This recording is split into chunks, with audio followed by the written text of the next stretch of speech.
Albert Einstein ने उनके बारे में ये कहा था कि आने वाली पीढ़ियां शायद ही बिलीव कर पाएंगी कि महात्मा गांधी जैसे एक व्यक्ति भी उनके साथ चले थे। आज 2 अक्टूबर यानी कि महात्मा गांधी जी के जन्म के दिवस में मैं आपसे उन्हीं से जुड़ी 10 इंटरेस्टिंग फैक्ट आपको बताने वाला हूँ, जो आपने शायद ही कभी सुने होंगे। तो जानने के लिए पूरी वीडियो को एंड तक जरूर देखें। हे दोस्तों, हाजिर है मनीष फैक्ट यहाँ पे एक और नया नॉलेज का भंडार लेके। फैक्ट नंबर 10, महात्मा गांधी जी अपने जीवन काल में काफी समय अखबारों के लिए एक एडिटर के तौर पे भी काम किया। वो इंग्लिश, हिंदी और गुजराती अखबारों के लिए एडिटर के तौर पे काम करते थे। उन्होंने हरिजन, यंग इंडिया और इंडियन टाइम्स के लिए भी काम किया। उनको गुजराती में लिखना सबसे ज्यादा पसंद था। उन्होंने अपना ऑटोबायोग्राफी भी गुजराती में लिखा। फैक्ट नंबर 9, आप में से काफी सारे लोगों के दिमाग में ये आता होगा कि गांधी जी का नाम महात्मा गांधी कैसे पड़ा और किसने दिया। तो चलिए मैं आपको बताता हूँ। ये 1915 की बात है, जब वो रविंद्रनाथ टैगोर से मिलने कोलकाता की शांति निकेतन में गए। तब वो जब रविंद्रनाथ टैगोर से मिला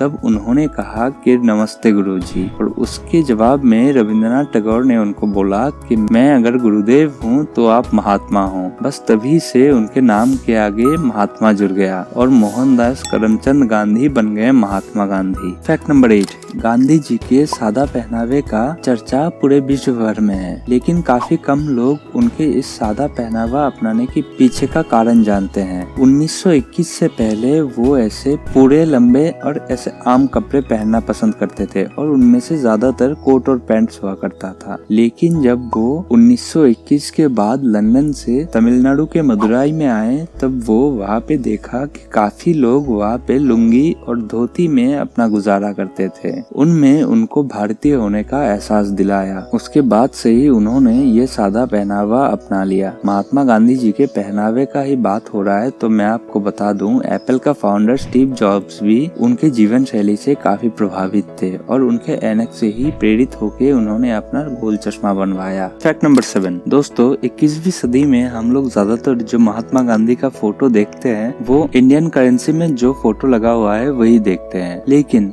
क्या आपको पता है वो फोटो ऐसे बनाया गया नहीं है। वो फोटो एक्चुअली 1946 में उनका एक फोटोशूट हुआ था। बाद में उस फोटो को क्रॉप और पिक्चराइज करके इंडियन करेंसी में लगाया गया। फैक्ट नंबर 6, महात्मा गांधी जी का इंग्लिश बोली का एक्सेंट ना तो ब्रिटिश था और ना इंडियन था। उनका अंग्रेजी का एक्सेंट था आयरिश, और ऐसा इसलिए क्योंकि उनके पहले कुछ प्रोफेसर्स में से एक आयरिश थे और उन्होंने गांधी जी की पढ़ाई में अहम रोल अदा किया था। फैक्ट नंबर 5, लंदन में अपनी पढ़ाई कंप्लीट करने के बाद महात्मा गांधी जी जब साउथ अफ्रीका गए एक कर्जे के केस में, वहाँ पे उन्होंने जिस फिलोसफी के साथ काम किया वो वहाँ के लोगों को काफी पसंद आने लगा और उनके पास ज्यादा से ज्यादा क्लाइंट आने लगे। उनका काम करने का तरीका कुछ ऐसा था कि वो ज्यादातर केस कोर्ट के बाहर ही सेटल कर देते थे, जिससे उनके क्लाइंट का समय भी बच जाता था और उनका पैसा भी। उनका काम लोगों को कुछ इस कदर पसंद आने लगा कि बाद में जाके उनका सालाना इनकम $15,000 से भी ऊपर था,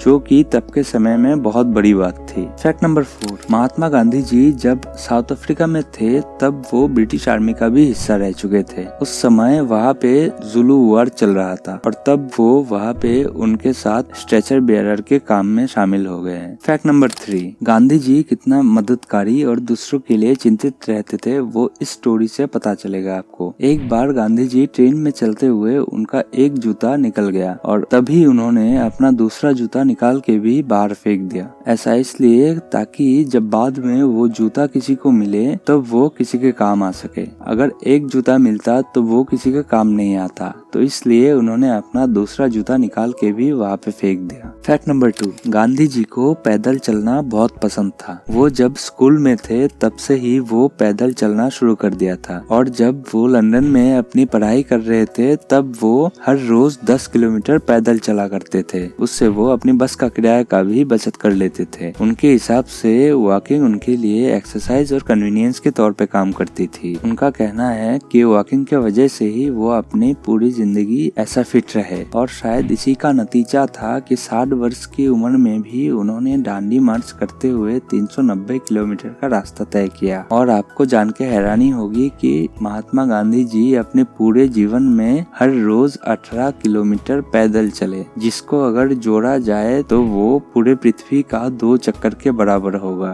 फैक्ट नंबर 1, हम में से सबके दिमाग में ये ख्याल आता ही होगा कि महात्मा गांधी जी इतने दुबले पतले क्यों थे। मेरे दिमाग में भी आता था, तो चलिए मैं आपको बताता हूँ। तो काफी रिसर्च करने के बाद पता चला कि महात्मा गांधी जी अपने लाइफ में काफी एक्सपेरिमेंट करते थे। उन्हीं में से एक एक्सपेरिमेंट था उनके डाइट को लेके। वो देखना चाहते थे उनको जीने के लिए कम से कम कितना खाना चाहिए। बाद में जाके उन्होंने बकरी के दूध, फल और ऑलिव ऑयल से ही अपना गुजारा करने लगा। उसी वजह से वो इतना चुस्त और फिट रहे, इसीलिए महात्मा गांधी जी इतने दुबले पतले दिखते थे। तो ये था महात्मा गांधी जी से जुड़ा कुछ इंटरेस्टिंग फैक्ट।